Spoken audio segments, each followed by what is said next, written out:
The Spectrum TV app often shuts down unexpectedly due to power management conflicts between your device and the app.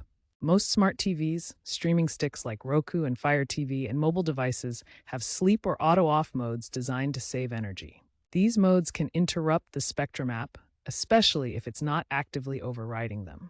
Weak Wi Fi or overheating can also mimic these issues. The app itself rarely has a direct auto off bug. It's usually responding to external signals from your device's power settings or network issues. To fix this, focus on adjusting your device's power settings. First, always update the Spectrum TV app to the latest version to fix any bugs that might cause shutdowns. Navigate to the power or sleep settings on your device, whether it's a smart TV, Roku, Fire Stick, or mobile device. Extend the inactivity periods or set timers to never to prevent automatic shutdowns. For Roku devices, disable consumer electronics control and any power-saving features. For Fire TV, also disable power-saving features in the settings menu. Restart your device and relaunch the Spectrum app to apply the changes. If using a mobile device, turn off Do Not Disturb and battery optimization for the Spectrum app.